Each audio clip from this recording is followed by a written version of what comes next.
They taught you about Queen Elizabeth of England. They taught you about Queen Isabella of Spain. But did they ever mention Sayyida al-Hurra, Muslim governor of Tétouan and Queen of Morocco, who ruled the seas and defied Europe? To protect her territory, she didn't wait for permission. She made her own alliances, including with the Ottomans, against Portugal and Spain. In movies, they warn you about pirates like Redbeard, but they don't tell you that Redbeard comes from Barbarossa, a distortion of Baba Oruç. They don't tell you that Redbeard was the name Christian Europe gave to two brothers, Oruç and Khayr. They served the Ottoman Empire. In fact, Khayr became admiral of the Ottoman fleet and chief governor of North Africa. Not pirates, commanders. Why don't they tell you they were warriors, not outlaws? That they were Greek converts to Islam from the island of Lesbos? That they, along with Sayyid al-Hurra, rescued thousands of Jews and Muslims fleeing Spain? I'm Dr. Jason Idriss Sparkes, street scholar and poet, exploring visions of the good life and beauty in Islamic contexts with you. They taught you about Columbus, Cabot, and da Gama. But did they tell you that the first non-Indigenous explorer of what is now the southern United States was a Moroccan? His name was Mustafa az-Zamouri, known as Estebanico. He was born Muslim, enslaved by Europeans, and forced to convert to Christianity. But he led an expedition overland through what is now the American South, from Florida to Mexico, a dark-skinned African Muslim. Why don't they teach you that? Did they ever mention the Salee Brothers, Abraham and Anthony? They were among the first colonial settlers of New Amsterdam, what we now call Manhattan.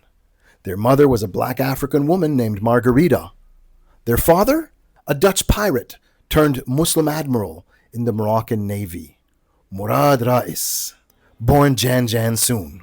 Anthony Van Salee became one of the earliest colonial settlers of Brooklyn. He and his brother are ancestors of Humphrey Bogart and Jacqueline Kennedy Onassis. Yes, President Kennedy's wife descended from a black African woman and a Dutch Muslim. I bet you they never taught you that. You learned about the American Revolution. You learned about the French Revolution. But what about the Andean Revolution, led by Tupac Amaru II, descendant of the Inca rising against Spain? What about the Haitian Revolution, where enslaved Africans called on Islam, on Vodun, and fought to build the first free black republic? Why don't they teach you that African Muslims were there too? Strategists, healers, warriors. And when they do teach us about Muslims, in school or in the movies, it's usually as enemies of the West. But what about all the European and American Muslims they left out? They might mention the Crusades and how Salah ad-Din al-Ayyubi, Saladin, retook Jerusalem. But did you know that one of his officers was an Englishman named Robert of St. Albans? Yes, 1,000 years ago. He converted to Islam, fought for Saladin, and is even said to have married Saladin's niece. They don't tell you about the crusaders who switched sides, or the countless European converts who rose through the Ottoman and Moroccan ranks, commanders, governors, diplomats. Why not? Why don't they teach you this? I think you know the answer.